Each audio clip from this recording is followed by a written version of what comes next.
بسم اللہ الرحمن الرحیم۔ السلام علیکم ورحمۃ اللہ وبرکاتہ۔ عابد راجہ چینل کی طرف سے آج میں اپنے دوستوں کو حضرت علی رضی اللہ تعالی عنہ کا ایک فرمان بتاؤں گا۔ اس سے پہلے میں اپنے تمام دوستوں سے گزارش کروں گا کہ اس ویڈیو کو آپ نے آگے ضرور شیئر کرنا ہے۔ تو شروع کرتے ہیں۔ بسم اللہ الرحمن الرحیم۔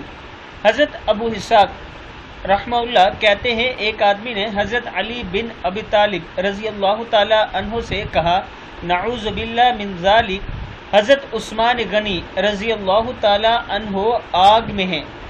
حضرت علی رضی اللہ تعالی عنہ نے کہا، تمہیں اس کا کہاں سے پتہ چلا؟ اس آدمی نے کہا، کیونکہ انہوں نے بہت سے نیک کام کیے ہیں۔ حضرت علی نے اس سے پوچھا، تمہارا کیا خیال ہے، اگر تمہاری کوئی بیٹی ہو تو کیا تم اس کی شادی بغیر مشورے کے کر دو گے؟ اس نے کہا، نہیں۔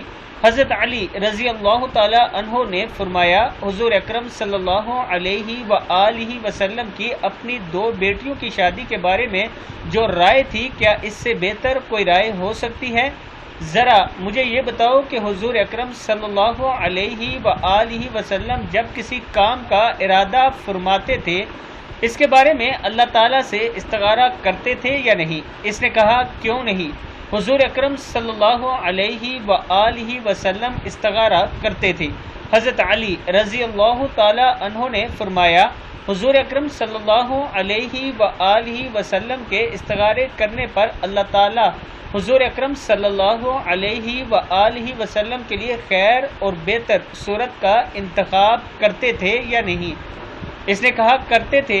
حضرت علی رضی اللہ تعالی عنہ نے فرمایا، اچھا یہ بتاؤ کہ حضور اکرم صلی اللہ علیہ وآلہ وسلم نے حضرت عثمان سے اپنی 2 بیٹیوں کی جو شادی کی تھی، اس میں بھی اللہ تعالیٰ نے ان کے لیے خیر کا انتخاب کیا تھا یا نہیں؟ میں نے تمہاری گردن اڑانے کے بارے میں غور کیا تھا، لیکن ابھی اللہ کو یہ منظور نہیں تھا۔ غور سے سنو، اگر تم اس کے علاوہ کچھ کہو گے تو میں تمہاری گردن اڑا دوں گا۔ یہ حضرت علی رضی اللہ تعالی عنہ کا فرمان ہے۔ کتاب کا حوالہ یہ نیچے موجود ہے، آپ دیکھ سکتے ہیں۔ اس ویڈیو کو بھی آپ دوستوں نے آگے زیادہ سے زیادہ شیئر کرنا ہے۔ السلام علیکم ورحمۃ اللہ وبرکاتہ۔